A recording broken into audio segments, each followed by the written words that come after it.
kan loo jaan jechuudha magaalaa Direedawaa keessatti. Ammoo hadardarummaan dardarriin ani faan keessa jiru baatii jahaffaa 1762tti jalqabame jechuudha. Sooni jalqabame achirraan kaanee gabii Sumaalee dhayne 1269tti baatee 12ffaa isii 1269tti adda bilisummaa Oromoo jecha lafa keenya. Akkasii baatii Abriilisii takkaa 74 saafii duraa gubbaa qorichaa konyaa Habiroo baadaa gubbaa qorichaa naannoo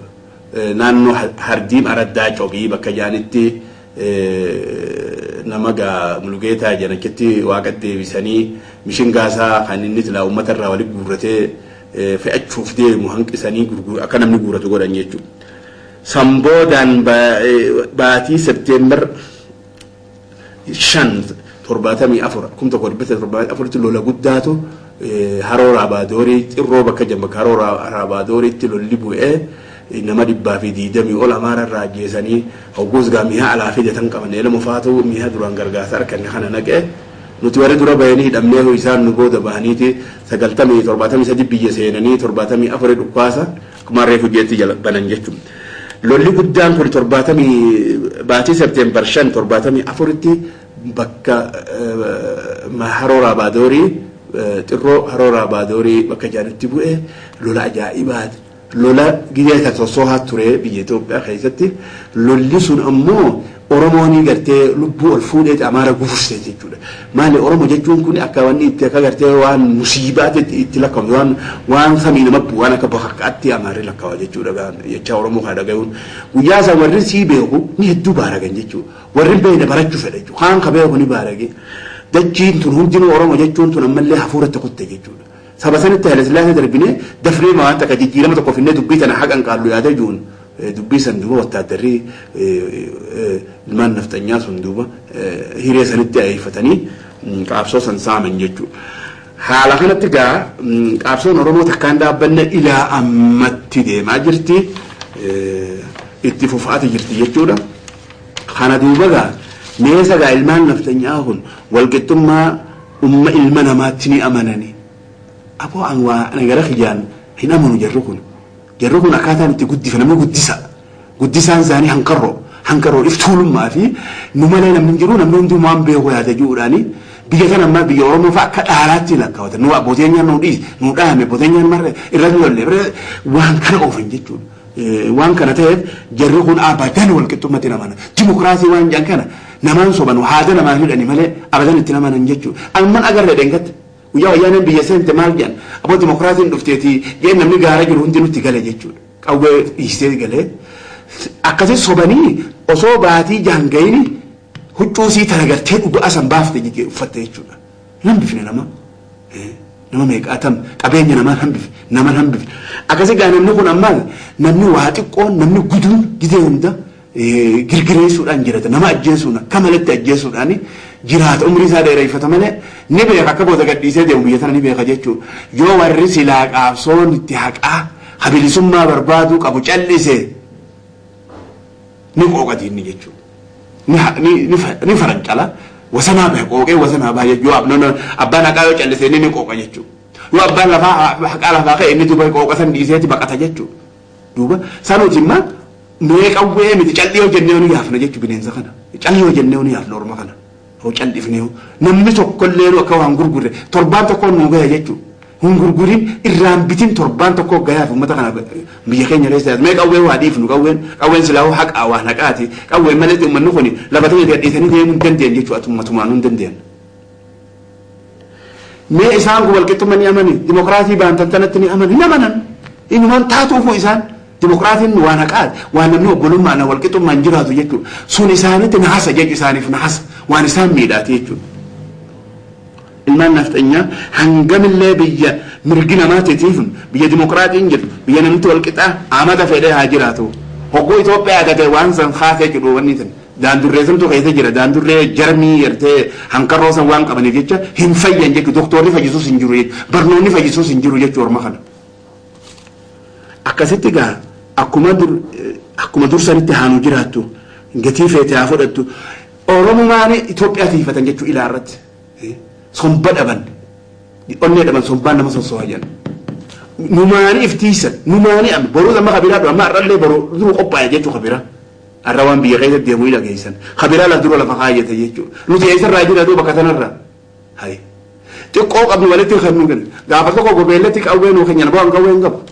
duuba akkam ta'an haa tolfannu laga kana keessatti yoo tolfachuu wallaallee haa bitannu horii ni qabna wali buunee horii haa bitannu qawwee kun namni gurgurarraan tana guutamee jira addunyaa keessa riigaa lama walitti baafnee namti namuun horii yoo qabne horii keenya haa bitannu gaafa sana akkasiin jeeni jechuudha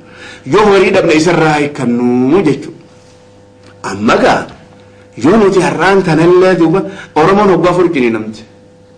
gaafa illee sillaan seen bu'ee cini namti ogguusatti cini namuu deemte amma oggulama cini namti jechuudha tabbu'aa saan hedduudha tuni gaafa illee sillaan seen bu'ee cini namne guyyaa mangistuun baqatees ni cini namne arra sadaffaa jechuudha namni ogguusatti cini namu oggulama cini namu jamma himaasinu oggulama namni goota boolla takka keessatti qaama tokko keessatti hin cini namu jenna duuba akkasii jaallan keenya gaa bilisummaan faaya qalbiiti nuura jechuudha namni bilisummaan qabne if duran arku yaaduun danda'u yoo yaade duraa facaasan jechuudha namni gartee namni bilisummaa duraan qabaate yogguu dhabe irratti ni beeka jechuudha mi'aa isii beeka jechuudha bilisummaa gaafa qabnuu fi gaafa hin qabne wal dura qabne haalaan gaafa qabnu sana loluu dandeenya yaada qabna heera ajaa'ibaa kana hundaa'u bilisummaa irratti waan kana walitti mariidhaan tolfanne jechuudha arramee nam tokko haa walitti qabamee waa godhuu danda'u jechuudha dhamaana jechuudha sanii jecha if qaru wal qaru seentara bakka hunda ijaarrachuu biyya jiran keessa namni walitti dhufee bakka galgaluu walitti dhufee marii walii dabarsu bakka ilmaan isaaniitti waa barsiisan wanni akkasii ijaaramuu qabdi jechuudha yookaan kanuun faayidaan hin jirtu jechuudha maal godhuu dandeenya jechuudha. akkasitti gaa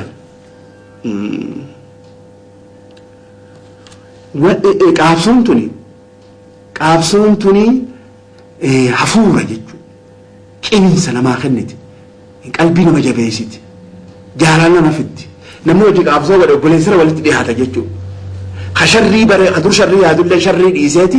lashoo markata jechuudha qalbii isaa keessatti lashoo markata jechuudha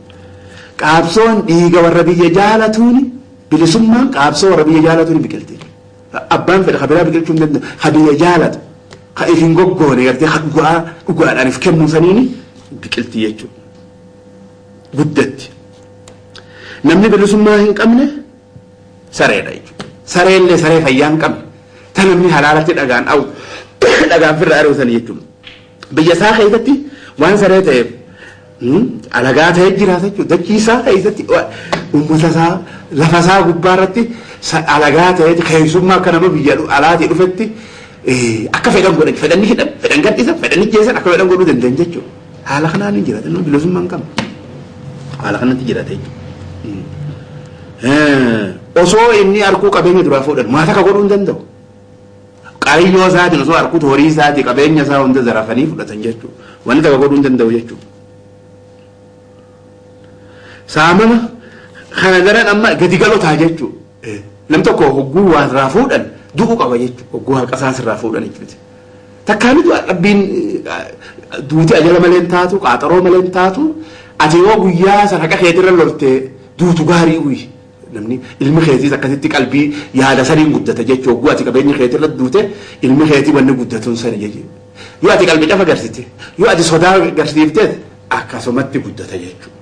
waan kana ta'eef haqa fiirra du'uun tuni ayaa ummataati ayaa mataasaati ayaa ilmaansaati ayaa oromoo taate oromoon irraa gammadde jechuudha namni kama shukuutiin fajjeessu fajjeetii manamma masun maal bani aadamii maal bineensamu namni kamii fajjeessa maana mija dura saa usan amma dhiyoo tana shukuutiin mataa fedhee jedhu kan viidiyoo tokko maaf dhawa amma ilmaan isaa akkam ta'an namni laaluun jiru osoo immoo inni guusan hojjetan dhahee ajjeesanii namni na haafi jechuudha arra namni kubba qabuun jiru itti fajjeessa jedhu dhaqeeti makiinaa keessaa shukuutii fudhatee fi gadhiise hangasi maana mija san hin dhahin hogguusan sila dura dhahee qoman lakkaa'e fedhan haa ajjeesanii fedhan badala if ajjeesu akkasitti gaa duuba bilisummaan ni barbaachifti jechuudha lolli